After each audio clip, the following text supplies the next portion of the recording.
The film we work with Pizza Group is Traffic by director Steven Sauer. This movie was produced by Lara Bifo, Edward Zwick, and Marcia Hillbuck. Written by Stephen Graham, based mainly on the British TV series Traffic. In addition, it might be said that his award-winning audiovisual product had the participation of renowned actors such as Michael Douglas, Benicio del Toro, Catherine Zeta-Jones, Dennis Quaid, Don Cheadle, Luis Guzman, Moffat, Jacob Vargas, Michael Fair, Erika Christensen, Steve Bauer, Clifton Collins, and Topper Grace. The talk of the movie develops between Mexico and the United States, centered on the barrier against the drug waged between and the Mexican drug cartels and the Drug Enforcement Administration, also known as the acronyms DEA, in the beginning of the new millennium. The movie also portrays and addresses other issues related to the trafficking issue that make it possible and coexists with as such as corruption and crime, getting the viewer involved in this crude reflection of reality of founder own applications, causes an environment and which is the side of the society develops. It's also noteworthy that during the 90s and the start of the 2000s, the film of War and Drugs launched by Nixon in 1971 was going through a stage transition of transformation due to the fall of the great South American capitals and the rise of the American drug traffickers, with an increased power because they took over the rules and developed complex network of traffickers, which started with the producers in the fights and closed with the corruption and high-ranking public officials. Hello, Professor. My name is Cristobal Galvez, and I'm going to start talking about the body of the final project. So, Traffic had a budget of $48 million, managing to raise a little bit more than 207 millions.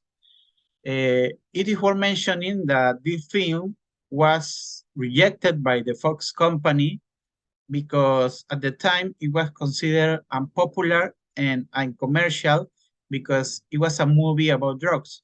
Despite that, it was made by the production company USA Films.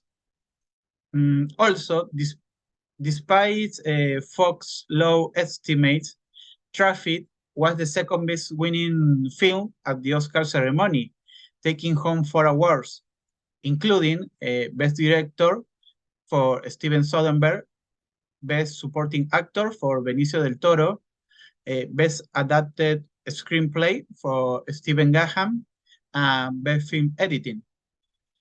Soderbergh, the director, was also responsible for the photography in the film. He chose to create a different and unique visual treatment for each of the stories. For example, in Mexico, he used a very marked sepia tone for the scenes in Washington, D.C., where the life of the judge takes place. He used a bluish tone, and for the scenes in San Diego, where the drug trafficker was arrested, he used more natural colors. Talking about anecdotes, one anecdote is that Helena Alaya's character was not expecting a child in the original script. This was added when her interpreter, the actress Catherine Zeta-Jones, told the director that she was expecting a child. Another kind of sad anecdote is the actor Michael Douglas, who played the role of the judge, had a problem when, in the middle of the film, his son was arrested for possession of cocaine. Thank you. So let's start saying that there are three perspectives in the film where they live the same adventure and the different visions. First, we have Mexico, drug and corruption. In this story, we are shown the police life of two friends, Manolo and Javier, who, without looking for it, enter fully to know everything about large-scale cocaine trafficking between Mexico and the USA. The issue of corruption appears when General Salazar, supposedly responsible for anti-drugs in Mexico, however, he turns out to be one of the heads of the Juarez cartel, a close enemy of the Tijuana cartel. It all starts when the general asks them to work for him, helping him to destroy the Tijuana cartel, to which the police agree. So later, Manolo decided to expose General Salazar to the drug cartel and Tijuana cartel, for which he's ordered killed by the one from Juarez. And that's how he treats the first situation of drugs situations. I would prefer a moment in the film which Javier says that the reason why young people in Tijuana are involved in drugs is because they don't play baseball, since at night the fields are not illuminated due to lack of energy, and this leads them to seek fun in drugs either as consumers or as a dealer. The second situation we have is Judge Wakefield and drugs. The whole history of him begins when he's appointed to position of U.S. federal drug judge. He's married and he has a daughter. But he doesn't have a perfect life because he has a dysfunctional family. One day he discovers that his daughter is a polydrug addicted, and that is when he begins to try to solve all his family problems at once, because he didn't has communication with his wife, even less with his daughter. So Robert realized that his wife already knew about her daughter, and in his way to justify this secret was because she also tried all drugs in university. So as he sees that he cannot solve his daughter addiction alone, he goes modifying his idea of fighting drugs and comes into contact with a dangerous world in this drugs comes into contact with his daughter.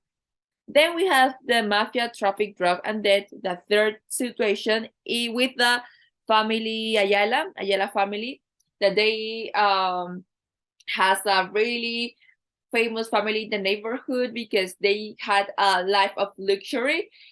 But everything changed when her husband was arrested for large-scale drugs trafficking and tax evasion.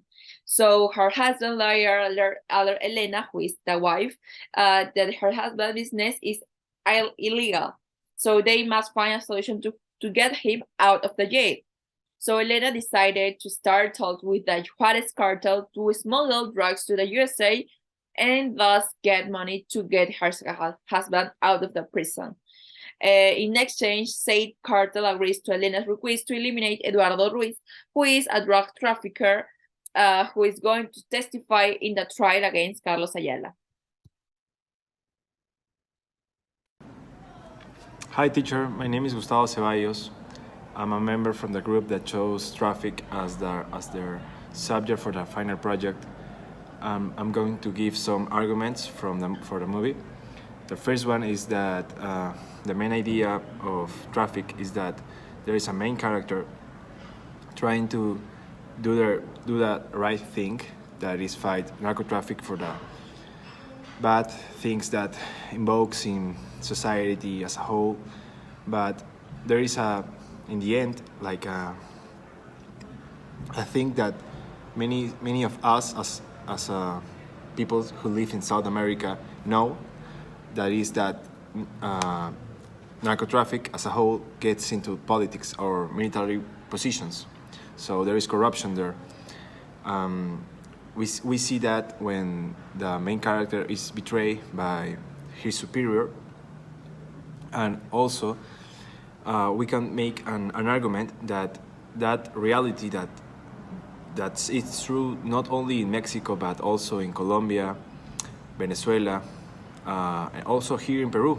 That's a big point, because we all know how right now in our current society, just a few months ago, important position of powers here in our parliament were associated with narco-traffic, like really tied up. So not only that, in the reality of the movie, we are like in a society that has corruption, narco-traffic, and that's all.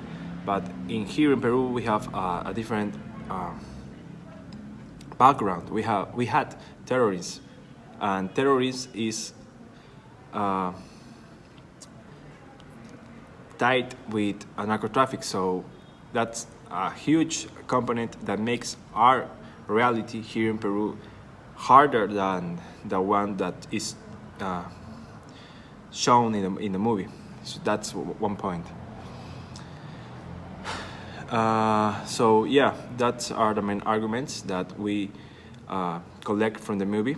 The term that corruption as a whole is a social disease that goes from bottom to top of society, that infects position of powers, and if that position of powers get corrupt, it's easily that the entire society could be collapsed. So that's it. Thank you, teacher. To conclude this presentation, as a group, we recommend watch this movie.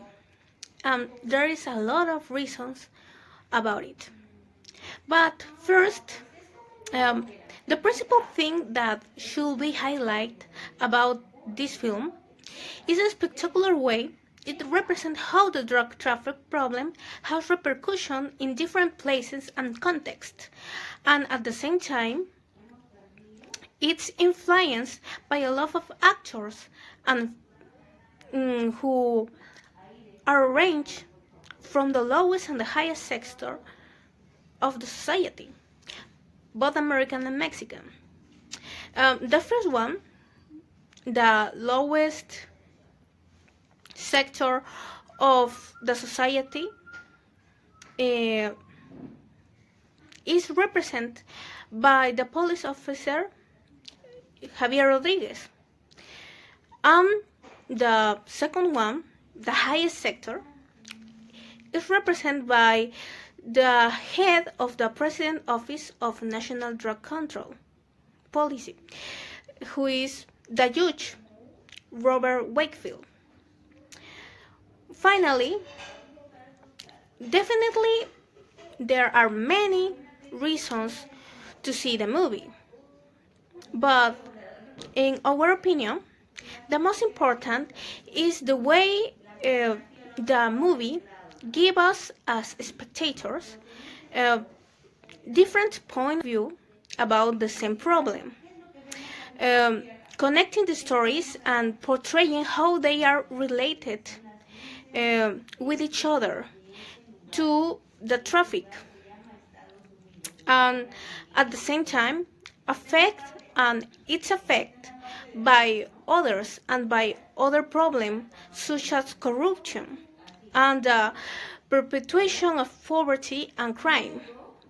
All of this, in addition to allowing us to see, due to the existing similarities, new ways the problem that we have in our own country with drug trafficking, connecting and connected to the terrorism, the corruption,